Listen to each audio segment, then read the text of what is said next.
Bismillahirrahmanirrahim. Alhamdulillahirabbil wassalatu wassalamu ala asyrafil anbiya'i wal mursalin sayyidina Muhammadin wa ala alihi wa sahbihi ajma'in. Alhamdulillah, para jemaah dirahmati Allah Subhanahu wa taala, kita mulakan majlis kita ini pada malam yang bahagia dengan kita memanjatkan kesyukuran kita kepada Allah Subhanahu wa taala dapat kita meneruskan pengajian insya-Allah pada hari ini dalam kitab ini untuk memutuskan solatnya. Ini maksudnya dia niat ini untuk membatalkan solatnya. Maka dengan niat untuk membatalkan solat, ia akan di antara mustahil dalam segi adat dengan mustahil dalam segi akal. Kenapa ini penulis ini membicarakan tentang perbezaan ini? Berkenaan dengan kalau sekiranya seseorang itu niat menggantungkan niat solatnya dengan sesuatu yang berlaku, yang mana perkara tersebut merupakan mustahil dalam segi adat, maka batal solatnya sebab ia boleh berlaku. Berbeza dengan mustahil akli tidak boleh berlaku, seperti perkumpulan di antara sesuatu yang bergerak dengan tidak bergerak. Misalnya dia niat dalam dirinya, misalnya dia mengatakan kalau handphone bunyi maka aku akan batalkan solatnya, maka tidak sah solatnya begini. Walaupun handphone itu belum lagi bunyi, tidak menjadi syarat apa yang disyaratkan itu berlaku. Dengan dia melakukan niat sahaja untuk menggantungkan solatnya kepada sesuatu yang akan berlaku, maka solatnya akan menjadi batal. Ini adalah perkara ini yang kedua. Perkara ini yang seterusnya, penulis ini membicarakan berkenaan dengan pergerakan dalam solat. Dan ini yang sedang kita berada di dalamnya. Kalau sekiranya seseorang itu dia bergerak dalam solat ini dengan gerakan 3 kali berturut-turut mutawaliyah ataupun dengan mualah, maka batal salatnya. Dan minggu lepas kita membicarakan berkenaan dengan perbezaan di antara anggota yang kecil dengan anggota yang besar. Yang dimaksudkan di sini adalah anggota yang besar, yakni penulis menyebut beberapa anggota seperti kepala, seperti kedua tangan, kedua kaki, badan kita. Ini semua adalah daripada anggota yang badan yang besar, yang mana kalau kita minggu lepas kita mengatakan lompat membatalkan salat. Lompat ini, seseorang itu kalau dia lompat dalam salat, maka ini membatal salatnya. Tetapi kalau sekiranya dia mengambil 2 langkah, maka 2 langkah dikirakan sebagai 2 gerakan, maka ia tidak membatalkan salat. Begitu juga dengan wadarbataini, 2 yakni kita mengatakan pergerakan yang di tangan, bukan satu dia berhenti, dia melakukan satu dia berhenti. Kesemuanya 3 gerakan, akan tetapi ini tidak membatalkan salat. Ini disebabkan yakni ada potongan yakni di antara satu gerakan dengan yang lain. Dan al-Imam penulis ini menukilkan pendapat Imam Barawi yang lemah. Dia mengatakan potongan yakni di antara gerakan yakni kadar ini 1 rakaat, dan ini adalah pendapat yang lemah seperti mana disebutkan oleh Imam Nawawi dalam Kitabul Majmu'. Taib, insya-Allah ini di sini kita berhenti ya. Sekarang ini kita mulakan pengajian kita insya-Allah taala yakni di sini. Penulis ini mengatakan walau kana al-fi'lul katsir sahwan. Kalau sekiranya seorang itu dia melakukan pergerakan yang banyak tetapi dalam keadaan sahwan. Sahwan ini maksudnya dalam keadaan lepa. Dalam keadaan yakni dia lalai yakni misalnya dia yakni melakukan ini perbuatan yang banyak. Adakah dimaafkan ke tidak dimaafkan? Tidak dimaafkan, batal salatnya. Batal ini salatnya. Wal kasir, dan penulis ini mengatakan pergerakan yang banyak seperti kasalasi mudrat, yakni seperti 3 kali kecapan mengunyah. Ini yang dimengatakan di sini, kita lihat 3 kali melangkah dengan sambung menyambung, sekalipun hanya sepanjang 1 langkah. Kalau 1 langkah diampuni, yakni 1 langkah tidak ada masalah. Tetapi yang membatalkan adalah yakni 3 langkah yakni yang lebih. Katahriki ra'sihi wa yadayhi walau ma'an. Katahriki ra'sihi wa yadayhi walau ma'an. Yakni perkara yang membatalkan solat seperti apa? Dia menggerakkan kepalanya dan kedua tangannya bersama. Jadi sekarang ada berapa gerakan? Di sini ada perkara yang penulis nak mengajarkan kepada kita. Dia nak mengajarkan kepada kita sesuatu kaedah.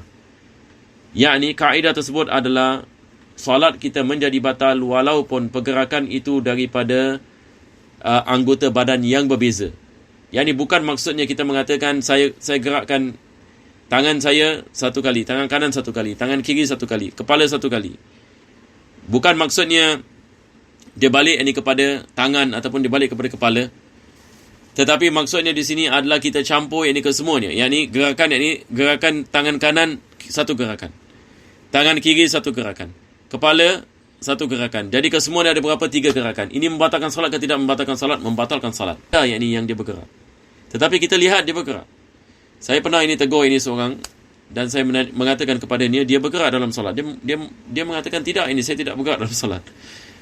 Jadi kadang-kadang ini perkara yang ajib ini. Kita cuba ini terangkan. Ini kalau kita lihat ini dengan mata kita sendiri, kita lihat ini sedang ini bergerak. Ini maksudnya dia menunjukkan kepada kita satu kali perbuatan. Seperti darbatun. Darba satu kali pukulan. Khatwa satu kali langkah. Ini yang dia terangkan. Kenapa yang ini penulis tiba-tiba yang ini kembali ini kepada definisinya, sebab dia nak membicarakan satu perkara yang agak penting, dan maka ini dikirakan yang ini sebagai satu kali, apa kita mengatakan, satu kali langkah. Sama ada dia kedepankan kakinya, ataupun dia kebelakangkan, ataupun ke tepi. Ini yang dimasukkan warairi. Sama ada dia sekarang ini kita sedang berdiri ya. Sekarang ini kita sedang berdiri. Selepas itu saya meletakkan kaki kanan saya di depan. Ini dikirakan yang ini satu kali langkah. Ataupun saya mengangkat kaki kanan saya letakkan sebelah kanan, ataupun saya kebelakangkan kaki kanan saya. Jadi ini yang dimaksudkan dengan naql di sini. Saya mengalihkan salah satu daripada kaki saya daripada tempatnya kepada tempat yang lain. Ini adalah misal penulis yang mengatakan khatwah, yakni satu kali langkah. Taib. Dia mengatakan fa in naqala ma'aha al-ukhra, kalau sekiranya dia melangkah bersamanya kaki yang lagi satu, yakni kanan dan kiri, walau bila ta'aqub, walaupun yakni dia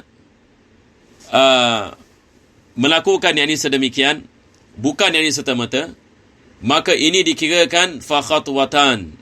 Ini dikirakan dua langkah. Yakni maksudnya satu kaki dikirakan satu langkah, sama ada kaki kanan ataupun kaki kiri.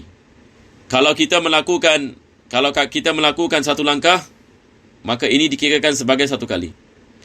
Kita melakukan lagi satu langkah, ini dikirakan ini sebagai ini dua kali langkah. Baik, jadi ini yang dimaksudkan di sini. Maka dia mengatakan kama i'tamadahu syekhuna fi syarhil minhaj, seperti mana disebutkan oleh syekh kami, yakni Syekh Al-Imam Ibn Hajar dalam syarah minhaj, iaitu kitab Tuhfatul Muhtaj. Ini dikirakan ini sebagai dua kali langkah.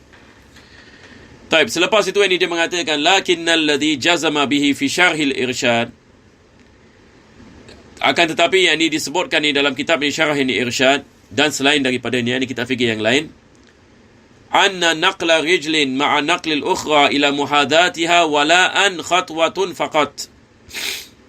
Di sini kita lihat ini ada perbezaan ini ulama. Pendapat ini yang kedua yang ini mengatakan kalau sekiranya dia dilakukan dengan mualah, yakni dengan serta-merta. Sekarang lihat ya. Saya berdiri sekarang. 1 2, ini mualah ke tidak mualah, ini dimasukkan dengan wala'an. Kalau saya melakukan 1 2, pendapat ini dalam kitab Syarhul Irsyad, dia mengatakan ini dikirakan yakni satu kali langkah.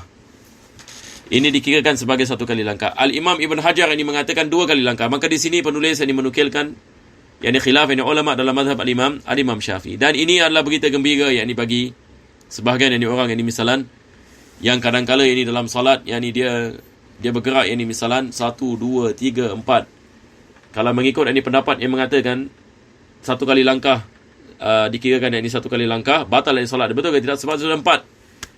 Tetapi ini pendapat yang kedua yang mengatakan 1 2 dikirakan ini 1. 1 2 dikirakan 1. Jadi berapa yang ini dia pergerakannya? Pergerakannya ini dikirakan sebagai yang ini dua kali gerakan, maka ia tidak membatalkan solat, dan ini adalah berita gembira bagi orang awam.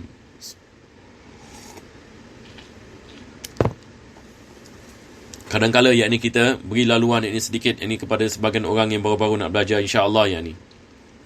Tetapi kita elakkannya yakni, daripada yakni bergerak sebanyak yakni kita mampu. Kalau kita nak melakukan pergerakan, maka kita keluar daripada khilaf yakni kita mengamalkan yakni apa yang disebutkan oleh penulis pada pendapat yang pertama. Jadi ini dimaksudkan. Jadi saya harap yang ini terang. Cuma hari ini saya tidak baca yang ini terjemahan. Saya rasa saya baca daripada bahasa Arab dan terjemahkan lagi mudah ini bagi saya pada hakikatnya. Sebab ini dia lebih terang dan sebagainya. Sebab kadang-kala terjemahannya, tapi para jemaah yang ini boleh refer ini kepada terjemahannya. Jadi mungkin ini kita lihat ini terjemahan. Dia mengatakan kemudian bila bergerak ini pula kaki yang lain bersamaan dengan satu langkah tadi sekalipun tidak beriringan terjadinya, maka dihitunglah sebagai 2 kali. Ini sebagaimana kita mengatakan guru kita dengan keterangan dalam Syarah Minhaj.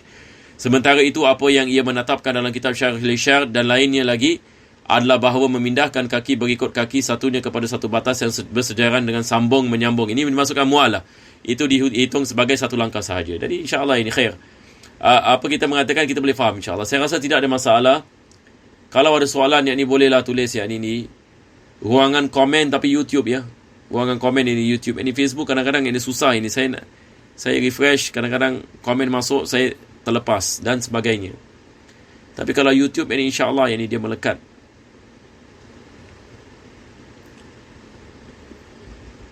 Taib.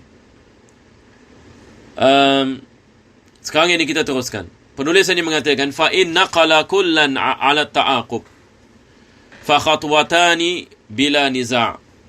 Kalau sekiranya yakni dia melangkahkan, yakni dia melangkahkan kedua yakni kakinya dengan apa kita mengatakan dengan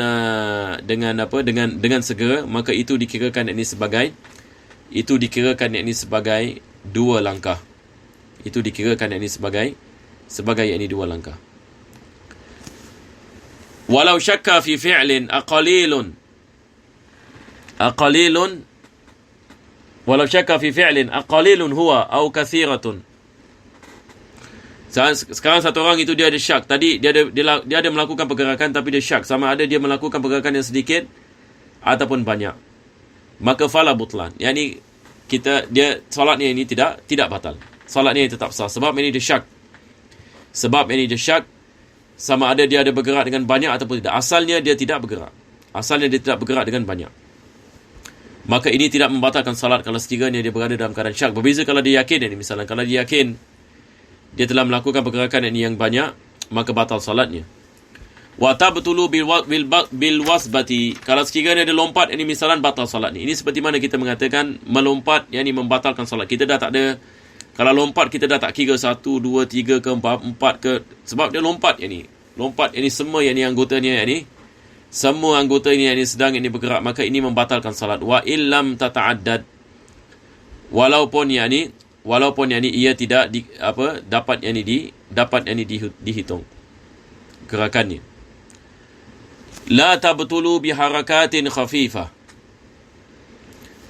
Dan penulis sekarang yang mengatakan salat ni tidak batal kalau sekiranya pergerakan itu pergerakan yang ringan. Ini kita telah membicarakan sebelum ini, seperti dia akan memberikan misal ini seperti apa? Menggerakkan jari dan sebagainya. Sebelum itu insya-Allah kita balik kepada terjemahannya. Bagi para jemaah yang lihat ini kepada terjemahannya. Kita lihat ini terjemahan ni, dia mengatakan apabila memindahkan kedua kaki kepada batas yang kakinya kepada batas-batas yang dipindahkan dahulu lebih terbelakang dari yang terkemudian, maka dengan tanpa ada menentang seperti itu dihitung yakni sebagai dua kali langkah. Ini seperti mana kita mengatakan tadi. Apabila seseorang merasa ragu apakah perbuatan itu termasuk sedikit ataupun banyak, maka tidaklah membatalkan solatnya. Ini tadi. Solat menjadi batal dengan melompat ya. Walaupun yang ini cuma yang ini 1 kali.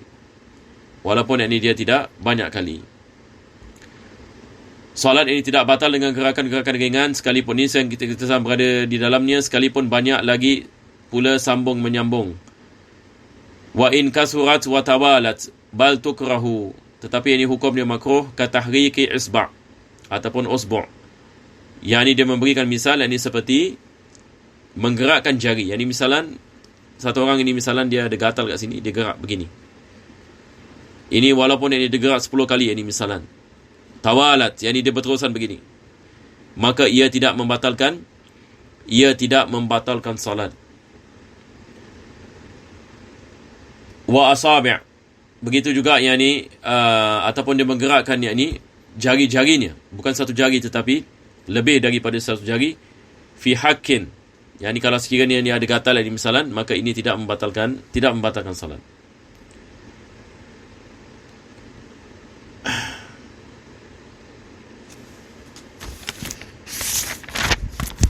Sekejap ya. Dia mengatakan di sini fi hakin aw sabahatin ma'a qarari kaffihi. Yani kalau sekiranya ini dia melakukan yakni tasbih, yakni dengan jarinya. Kalau dia melakukan yakni tasbih yakni dengan yakni jarinya selagi mana yakni tangannya kafnya ini tidak bergerak. Jarinya saja yang bergerak, maka ini tidak membatalkan salat. Ia tidak membatalkan salat. Apa sebabnya? Sebab ini semua ini balik ini kepada apa kita mengatakan anggota badan ini yang kecil. Jadi kita membezakan anggota badan yang kecil dan yang besar. Dia memberikan misal lagi aujufnin, yakni kita punya kelopak mata kita. Ini tentu sekali yakni kita dalam solat mungkin kita menggerakkannya mungkin 50 kali misalan. Ini tidak ada masalah. Begitu juga ini dengan bibir kita ini. Apabila kita membaca misalan bila kita berzikir dan sebagainya, pergerakan ini apa kita mengatakan dia tidak membatalkan membatalkan solat. Ini semua adalah daripada apa kita mengatakan perkara-perkara yang ini daripada anggota badan ini anggota badan ini yang kecil. Begitu juga yang ini dengan zakar, lisan, lidah kita. Apabila yang ini kita membaca dan sebagainya, yang pergerakan dan lidah ini, maka dia tidak membatalkan salat. Li'annaha tabi'atun li mahallihal mustaqirrati kal asabi'. Sebab yang ini dia ada pada yang ini tempat yang dia berada di dalamnya, maka dia adalah sebahagian daripada anggota. Yang ini kalau kita lihat ini misalan tangan kita ini, jari kita ini dia daripada tangan kita ini. Dia adalah daripada tangan. Jadi dia adalah sebahagian daripada kita punya tangan. Maka dia dikirakan ini sebagai anggota badan yang kecil. Maka menggerakkannya tidak membatalkan salat disebabkan dia adalah sebahagian daripada anggota badan ini yang kecil. Sama juga ini dengan lidah. Lidah ini adalah daripada anggota yang ini mulut kita. Nampak tak?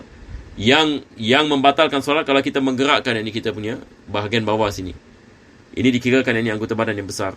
Tetapi ini lisan di dalam ini dia tidak dikirakan ini sebagai membatalkan solat selagi mana dia berada dalam mulut. Ini akan disebutkan nanti ini selepas ini. Yani ataupun yang ini disebutkan dalam syarah. Disebutkan dalam syarah. Yang berkenaan dengan lidah ini ada disebutkan perbezaan di antara ini lidah ini di dalam mulut dan lidah ini yang dikeluarkan, yang luar daripada mulut. Kalau sekiranya seseorang itu ini dia mengeluarkan lidah ni yang ini keluar ini daripada yang ini mulutnya dan dia menggerakkannya, maka ini boleh membatalkan solat ini kalau pergerakan yang banyak. Tetapi selagi mana lidah itu yang ini berada ini di dalam, maka ia tidak membatalkan. Pada had mulut, maka dia boleh membatalkan salat kalau sekiranya seorang itu menggerakkannya ini 3 kali dan lebih. Qala syekhuna wa huwa muhtamal. Yani ini adalah perkara yang disebutkan ini oleh guru yang ini kepada penulis. Maka perkara ini adalah perkara yang membawa ini kepada apa kita mengatakan ini possibility. Yang memerlukan kepada bahas. Selepas itu ini penulis ini mengatakan wa kharaja bil asabi' al-kaf. Berbeza ini dengan jari al-kaf. Al-kaf ini maksudnya tangan kita ini. Ini dikirakan ini sebagai anggota yang besar. Kalau satu orang ini misalnya dia gerakkan tangan dia begini dengan dia punya kaf sekali, maka ini dikirakan gerakan yang besar. Ini dikirakan 1, 2, 3. Tapi beza kalau digerakkan ini jarinya sahaja. Nampak tak? Tapi ini tidak bergerak. Kaf ni tidak bergerak. Ini ada gerakan yang kecil seperti mana kita mengatakan. Jadi beza ini di antara dua. Fatahriquha salasan wala'an mubtil. Maka menggerakkan anggota tangan kita ini dia membatalkan salat. Illa an yakuna bihi jarab. Melainkan kalau dia ada penyakit kulit misalan, dia tak boleh tahan yang dia nak garut dan sebagainya, kadang-kadang dia tak boleh dia tidak boleh kontrol dirinya, maka dimaafkan. Disebabkan di sini kita ada penyakit, ada maslahat. La yasbir ma'ahu adatan ala adamil haq. Dia tidak boleh ada kesabaran untuk tidak menggaruk dirinya. Fala tabtul lid darurah. Ia tidak membatalkan salat disebabkan dia berada dalam keadaan darurat. Sekarang kita lihat kepada terjemahannya. Telapak tangan tidaklah termasuk jari-jari tangan, kerana itu menggerakkannya 3 kali dengan sambung menyambung dapat membatalkan salat, kecuali bagi orang yang terkena penyakit kulit gatal yang biasanya suka tidak sabar lagi bila tidak menggaruknya. Maka di sini salatnya tidak batal kerana satu darurat. Dia tidak, sebab dia ada keuzuran. Dimaafkan. Qala syekhuna, syekh kami yang mengatakan, guru kami mengatakan, wa yu'khadhu minhu anna man ibtuliya bi harakatin tirariyatin yansha'u anha amalun kathir sumiha fihi. Sama juga penulis ini syekh ini Ibn Hajar ini mengatakan misalan. Ini dimaafkan. Jadi kita tulis di sini adalah dimaafkan. Wa imrarul yadi wa radduha ala tawali bil haq marratun wahidah. Sekarang ini penulis ini dia mensyarahkan. Dia mensyarahkan. Kalau sekiranya seseorang itu dia menggerakkan tangannya. Misalnya bukan satu begitu ya. Dia 1 2. Satu garuk misalan, lepas itu ini 2. Tapi kalau satu orang ini dia letak begini dan dia gerak begini, ini satu gerakan. 1 2 3. Ini membatalkan salat. Betul ke tidak? Sebab ini dikirakan 1 gerakan, 2 gerakan, 3 gerakan. Sebab saya gerak dengan tangan saya semua. Jangan cakap kaf ini semua ini semua ini semua gerak. Ataupun ada orang yang gerak begini. Khalas, kita mengatakan ia membatalkan salat. Seperti mana dalam hadis Zaid bin Arqam yang diriwayatkan oleh Imam Muslim, yang mana beliau ini tidak tahu yang dah diturunkan ayat ini berkenaan dengan tidak boleh berbual dalam salat. Maka dalam salat dia berbual. Ini pengharaman berbual dalam salat sebab ayat baru turun. Jadi selepas itu apa dia mengatakan, faja'alu yadribuna bi aidihim ala afkhadihim. Jadi mereka pun menepuk tangan mereka yang di atas mereka punya paha, untuk supaya dia jangan berbual. Falamma ra'aituhum yusammitunani sakattu. Apabila aku melihat mereka seolah-olah mahu aku diam, maka aku pun diam. Falamma sallan Nabi SAW. Selepas Nabi SAW habis, nampaknya tidak ada soalan. Jadi insya-Allah para jemaah sekalian, kita berhenti di sini. ربنا تقبل معنا إنك أنت السميع العليم وتب علينا إنك أنت التواب الرحيم واختم بالصالحات أعمالنا وآجلنا الله يكرم بفضل سبحان ربك بالعزة عما يصفون سلام على محمد. Kita ada soalan ya, afwan. Kadang-kadang agak pelik sikit tiba-tiba ini dia muncul ya. Sekali dua ya. Assalamualaikum. Salam. Jika makmum muafiq masuk pada rakaat yang kedua salat Isyak, dia masih disunatkan membaca surah. Masuk ini pada rakaat. Dia masuk ini pada rakaat ini yang kedua. Jadi bila dia masuk pada rakaat yang kedua, rakaat pertama dia tidak membaca surah. Rakaat kedua dia baca surah. Selepas itu bila imam naik pada rakaat ini yang ketiga, dia mungkin tidak ada masa untuk membaca surah. Jadi dia tidak membaca surah. Dia baca Fatihah, dia rukuk bersama imam. Imam naik pada rakaat yang keempat, sama juga. Jadi bila dia tambah rakaatnya, maka dia boleh mendatangkan surah. Melainkan kalau dia ada masa untuk baca pada rakaat. Kalau dia baca cepat dan imam baca lambat misalnya, dia ada masa untuk baca pada rakaat yang ketiga imam, maka dia membaca dalam rakaat ini yang ketiga. Kalau dia tidak mampu, maka dia bawa pada rakaat yang terakhir apabila dia naik selepas salamnya imam. Assalamualaikum Ustaz. Waalaikumsalam. Situasi 2 orang sedang berjemaah. Ada orang masbuk tepuk bahu makmum tadi. Makmum hendak langkah ke belakang. Makmum lalu rukuk. Dan makmum tadi cepatkan langkah ke belakang. Boleh batal ataupun tidak? Apa yang saya faham daripada soalan ini, 2 orang sedang melakukan solat jamaah. Jadi orang ketiga datang. Jadi dia tepuk makmum. Jadi kebetulan pula imam ini sedang melakukan rukuk. Jadi dia nak ke belakang. Dan dia melakukannya dengan cepat. Melakukan dengan cepat tidak ada masalah selagi mana dia tidak 3 kali berturut-turut pergerakannya.